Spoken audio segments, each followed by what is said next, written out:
क्या लुका छुपी का खेल है? असम, अरे कहाँ असम पुलिस को नहीं जानते, पताल से भी उखाड़ के ले आएगा। कहाँ मिलेगा पवन खेड़ा? असम लचित बरफुकन का देश है, कौन सा ये पवन खेड़ा है? पताल में भी लुकेगा तो हम उठा के लेके आएगा। असम लचित बरफुकन का देश है। कांग्रेस नेता पवन खेड़ा को चुनौती देते हुए असम के मुख्यमंत्री हिमंत बिस्वा शर्मा का ये अंदाज क्या कहता है? उन्होंने लचित बरफुकन का नाम क्यों लिया, इस वीडियो में हम आपको बताएंगे। ये तो आप जानते ही हैं कि कांग्रेस नेता पवन खेड़ा ने असम के मुख्यमंत्री हिमंता बिस्वा शर्मा की पत्नी पर 3 विदेशी पासपोर्ट रखने का आरोप लगाया था। असम सीएम शर्मा ने खेड़ा के आरोपों को खारिज करते हुए इसे दुर्भावनापूर्ण, मनगढ़ंत और राजनीतिक रूप से प्रेरित झूठ बताया और सीएम की पत्नी ने खेड़ा के खिलाफ केस भी दर्ज कराया। लेकिन जैसा आपने वीडियो में देखा, सीएम हिमंत बिस्वा शर्मा ने महान वीर लचित बरफुकन का नाम लेकर एक ऐसी लकीर खींच दी है जिसने इस लड़ाई को व्यक्ति बनाम व्यक्ति की जगह विचारधारा और क्षेत्रीय अस्मिता की लड़ाई बना दिया है। हिमंत बिस्वा शर्मा खुद लंबे समय तक कांग्रेस का हिस्सा रहे हैं। राहुल गांधी के साथ उनके मतभेदों और फिर उनके कांग्रेस छोड़ने की कहानी किसी से छिपी नहीं है। आज जब राहुल गांधी अपनी रैलियों में हिमंत बिस्वा शर्मा को जेल भेजने की बात करते हैं और पवन खेड़ा उनके परिवार को घेरते हैं, तब हिमंत बिस्वा शर्मा लचित बरफुकन का जिक्र क्यों करते हैं? क्या वे दिल्ली के नेताओं को ये याद दिलाना चाहते हैं कि असम की धरती कभी दिल्ली के सुल्तानों के सामने नहीं झुकी?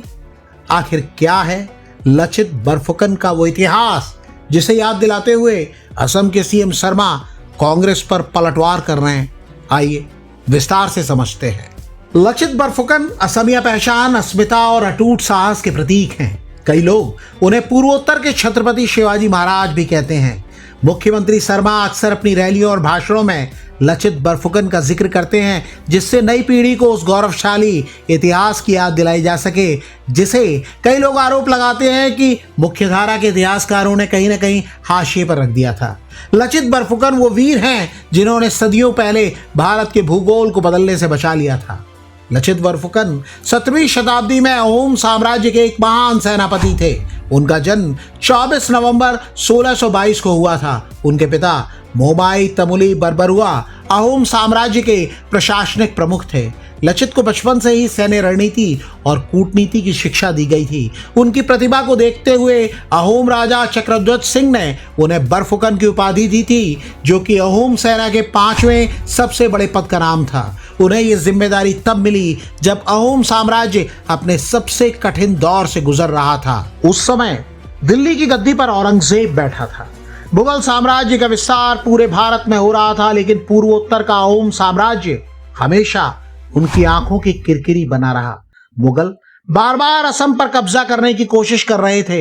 1663 में मर्जमला के नेतृत्व में मुगलों ने अहोम राजधानी पर कब्जा कर लिया था और अपमानजनक संधियां थोप दी थी।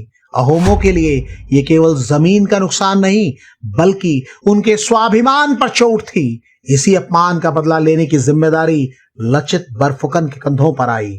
इतिहास का वो पन्ना 1671 में खुला जिसे हम सराय घाट की लड़ाई के नाम से जानते हैं। मुगलों ने राजा राम सिंह के नेतृत्व में एक विशाल सेना भेजी, जिसमें 30,000 पैदल सैनिक, 15,000 तीरंदाज और 18,000 से ज्यादा घुड़सवार शामिल थे। दूसरी तरफ अहोम सेना संख्या में बहुत कम थी। लचित बरफुकन जानते थे कि मैदानी इलाकों में मुगलों को हराना नामुमकिन है, इसीलिए उन्होंने ब्रह्मपुत्र नदी के पानी और असम की पहाड़ियों को अपना हथियार बनाया। सराय घाट की लड़ाई के दौरान एक ऐसी घटना घटी जो लचित के अटूट संकल्प को दर्शाती है। लचित बरफुकन उस समय बहुत बीमार थे, उन्हें तेज बुखार था। वैद्यों ने उन्हें आराम करने की सलाह दी थी, लेकिन जब उन्होंने देखा कि उनकी सेना पीछे हट रही है तो अपनी बीमारी भूलकर एक छोटी नाव पर सवार होकर युद्ध के मैदान में उतर गए। उन्होंने अपनी सेना से कहा, अगर तुम पीछे हटना चाहते हो तो भाग जाओ, लेकिन मैं अंत तक लड़ूंगा। अपने सेनापति को इस हाल में लड़ते देख अहोम सैनिक शेरों की तरह टूट पड़े। ब्रह्मपुत्र की लहरों पर लड़ी गई इस नौसैनिक जंग में मुगलों की करारी हार हुई और उन्हें पीछे हटना पड़ा।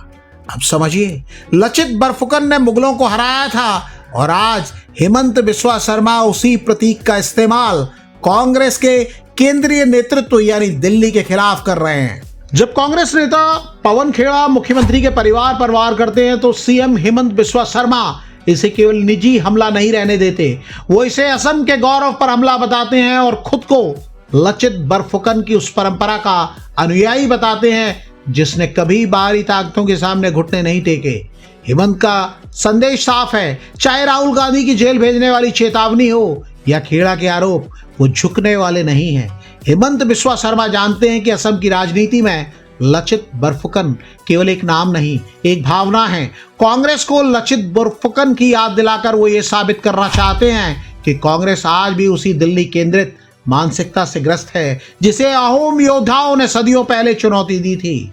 पवन खेड़ा ने आरोप लगाकर जो कहानी शुरू की है उसका अंजाम क्या होगा ये तो वक्त बताएगा, लेकिन लचित बरफुकन के नाम ने इस बहस को एक नई रंगत, एक नई ऊंचाई और एक नया भावनाओं का सैलाब खड़ा कर दिया है। इस पूरे टकराव पर आपकी क्या राय है? क्या आपको लगता है कि राजनीतिक संघर्ष में ऐतिहासिक प्रतीकों का इस्तेमाल सही है?